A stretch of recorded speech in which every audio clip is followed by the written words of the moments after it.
Hi everyone, welcome to study for sure. आज हम discuss करने वाले हैं GSAT-20 के बारे में। रिसेंटली काफ़ी न्यूज़ में है, कंप्लीट डिटेल एनालिसिस करूंगा। उससे पहले छोटी सी रिक्वेस्ट है, please do like, subscribe, share और कमेंट, ताकि हमें भी मोटिवेशन मिले और हम चाहते हैं कि आप हमसे और ज़्यादा जुड़ें। देखो, GSAT-20 लॉन्च किया गया है मस्क के फैल्कन 9 रॉकेट के द्वारा। ये फ्लोरिडा में लॉन्चिंग हुई है, बट आपको समझना होगा कि हमने ऐसा किया क्यों। यानी कि हमारे पास तो LBM-3 भी था, हमारे पास वेरियस अदर सैटेलाइट्स हैं, या फिर हमारी फ्रांस के साथ काफ़ी ज़्यादा अच्छी साझेदारी है, एरियन स्पेस जो है वो लॉन्च कर सकती थी।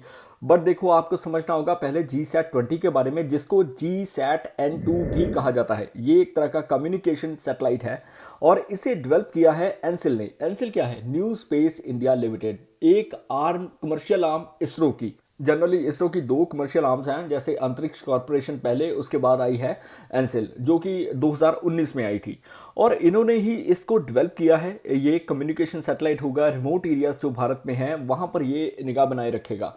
यानी कि कुछ सैटेलाइट्स होंगे जो कि नॉर्थ ईस्टर्न रीजन पर कंसंट्रेट करेंगे और बाकी रेस्ट ऑफ द इंडिया। अभी के लिए ये जो डिज़ाइन है ये स्पेशली फोकस करने वाला है एडवांस्ड कम्युनिकेशन के ऊपर। देखो, अभी आप सोच रहे होगे कि 5G लॉन्च है, 6G के बारे में हम प्लान कर रहे हैं, बट राइट नाउ कुछ ऐसे एरियाज हैं स्टिल वहाँ पर 4G भी नहीं है, वहाँ पर 5G भी नहीं है। सो उन लोकेशंस तक पहुंचने के लिए हमें सैटेलाइट्स की ज़रूरत पड़ेगी। और अभी इसका जो वेट है ये 4700 किलोग्राम का है, जो कि काफ़ी ज़्यादा हैवियर है, क्योंकि हमारी जो कैपेसिटी है फॉर लॉन्च व्हीकल मार्क 3 वो लो अर्थ ऑर्बिट में 8 टन के नियर अबाउट है। वहीं पर जो जियो सिंक्रोनस ट्रांसफर ऑर्बिट है GTO, वहाँ तक सिर्फ 4 टन के करीब है। सो इसका जो वेट था वो 47 यानी कि 4.7 टन के करीब था, और 4700 किलोग्राम को लॉन्च करना हमारे लिए पॉसिबल नहीं था। सो हमने चुना क्या? हमने चुना स्पेसएक्स को। स्पेसएक्स का फैल्कन 9, जो कि एक रीयूजेबल लॉन्च व्हीकल है, उसने हमारी सहायता की, जिसकी वजह से ये चीज़ें पॉसिबल हो पाई। और इसरो का जो मास्टर कंट्रोल फैसिलिटी है, उन्होंने इस सैटेलाइट की मूवमेंट पर नज़र रखी, या फाइनल जो समझो कि कंट्रोल है उन्होंने ले लिया था।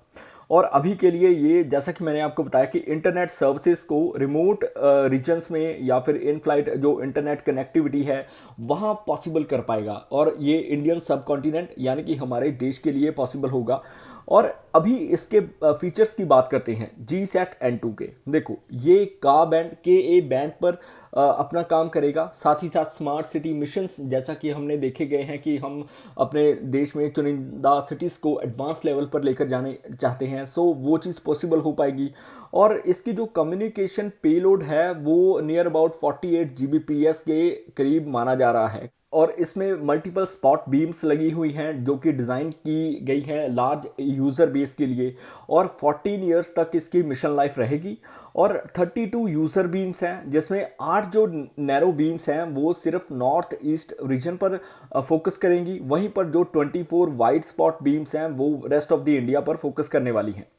अच्छा, अभी समझ लो कि जियो ट्रांसफर ऑर्बिट, जो जियो सिंक्रोनस ट्रांसफर ऑर्बिट है, वो क्या होता है। देखो, ये एक हाई एलिप्टिकल ऑर्बिट है, जहां पर सैटेलाइट जब प्रवेश करता है तो धीरे धीरे एलिप्स के जैसे घूमते हुए वो जियो सिंक्रोनस ऑर्बिट की तरफ चला जाता है, जहां पर जो सैटेलाइट की मूवमेंट है वो धरती की मूवमेंट से मैच कर जाती है। जनरली जो GTO है वो एक हाईली एलिप्टिकल ऑर्बिट है, जो कि ट्रांसफर करता है सैटेलाइट्स को लो अर्थ ऑर्बिट से जियो सिंक्रोनस ऑर्बिट में। और ये जो 35,800 किलोमीटर के नियर अबाउट एल्टीट्यूड में होते हैं। और यहाँ पर जनरली जो सैटेलाइट्स लॉन्च किए जाते हैं वो कम्युनिकेशन बेस्ड होते हैं, या फिर जो सैटेलाइट वेदर फॉरकास्टिंग में काम आते हैं वो लॉन्च किए जाते हैं। अभी why we have chosen SpaceX. देखो, एरियन स्पेस के साथ भी हमारी साझेदारी है, जैसे कि मैंने बताया कि फ्रांस की फ्रेंच स्पेस एजेंसी है, एरियन 5 एरियन 6 पर काम कर रही है, और 5 की जो कैपेसिटी है 6 टन की है।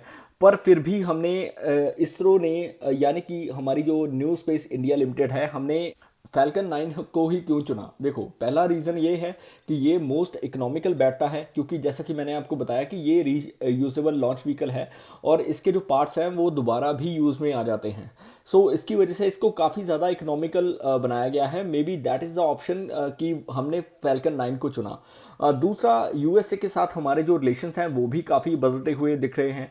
और फैल्कन 9 का जो अगर हम ट्रैक रिकॉर्ड चेक करें तो वो भी काफ़ी हाई है। So may be that is the reason कि हमने फैल्कन 9 को चुना। और अभी हम बात करेंगे जो वर्ल्ड के टॉप के सैटेलाइट्स हैं या फिर वो कौन कौन से हैं, क्योंकि इसके बारे में भी डेफिनेटली आपको इन्फॉर्मेशन होनी चाहिए। देखो, सबसे टॉप पर अभी के लिए स्टारशिप है, जिसकी जो कैपेसिटी है वो 33 रैप्टर इंजन के साथ 100 से 150 मीट्रिक टन तक मानी जा रही है। और मीट्रिक टन का मतलब है कि आगे 3 जीरोस और लगा दो, यानी कि 150,000 टन किलोग्राम, सॉरी, राइट। और ये जो कैपेसिटी है ये बढ़कर 250 मीट्रिक टन तक भी जा सकती है।